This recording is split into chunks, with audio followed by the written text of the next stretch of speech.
ඔක්කොම උල ගහන මිනිස්සු මරනවා. යන්න ස්ට්‍රයික් එකකුත් කරනවා කිව්වා. ස්ට්‍රයික් කරනවලු දැන් මිනිස්සු මරලා. පොඩි එකක් ගන්නවා කියලා. පුත්‍රයෙක් අතරන් ගිහිල්ලා ආශ්‍රයයකට දීලා. ළමයා මාර වෙනකොට ડોක්ටර් කෝල් කරා. අම්මේ එන්න. එන්න දැන් තමයි ලෙඩේ ඇවිල්ලා. ඒකට මේ මිනිහා අද්දිච්චට ගිහින් ඉවරයි. ડોක්ටර්ස්ලා මරුවේ. ඔය විස්තරේ ගන්න මෙයාගේ විස්තරේ ගන්න.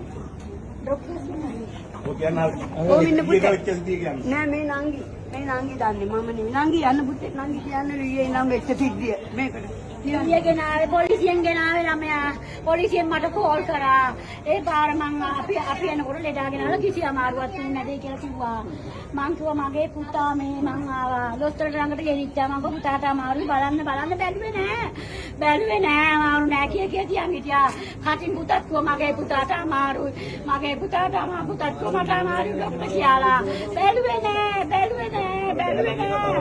බැලුවේ නෑ මගේ පුතත් කටින් කිව්වා ડોක්ටර් අමාරුයි කියලා අනේ ගණන් ගත්තේ නෑ චිකන් දහලා ගියා නෑ මුත්‍ර වලට ලේදියා මේ යනවා කියලා තප්පුවා ලෙඩා අමාරු වැඩිකමට බැහැලා ගිහිල්ලා ගෙනාපු ඇම්බියුලන්ස් එකටම කියලා ඊයේ ගෙනත් තියෙන්නේ මගේ ඉස්සරහා මටත් කිව්වා අද උදේ බැහැලා ගිහිල්ලා කියලා දෙනවා මට අමාරුයි මං රෝහන් හොස්පිටල් එකට හරි කෝපරේටිව් ප්‍රයිවට් හොස්පිටල් එකට දාන්න කියලා දැන් මේගොල්ලෝ පොයින්ට් එකක් අල්ලන් දෙන එක ලෙඩා බැහැලා ගියා කියලා ඔව් ලෙඩා බැහැලා ගියේ අමාරු හින්දා ලෙඩාට තේරුණා වැරදි නෙවෙයි කියලා ඒක ලෙඩා පල්ලෙහාට ගියේ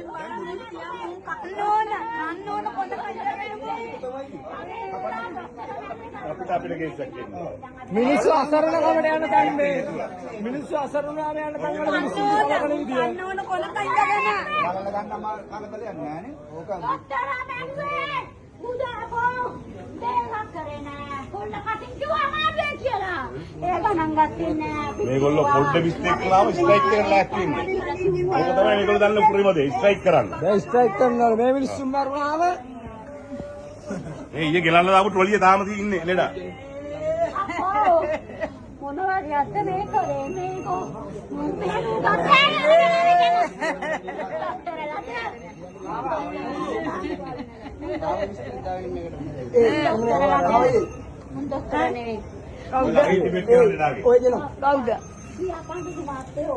අයියා කියන්නේ ඔය කියන්නේ එළි වෙනකම්ම කෑ ගැව්වා කිසිම බෙහෙතක් දුන්නේ නැහැ අන්තිමට බැහැලා ගියා මාව කම්පලන් කියලා මේ රූටක් එකක ඉඳාපන්ව මුන් බෙහෙත් දෙන්නේ නැති ඉඳා මම කියලා අන්තිමට ගෙනාපු ළඟ ඔව් තාම මෙහෙමයි ඉන්නේ මෙහෙම ගෙනාපු විදියට තමයි ඉන්නේ හැම එකාටම කිව්වා එකක් තාවේ නැහැ බෙහෙත් දෙන්නේ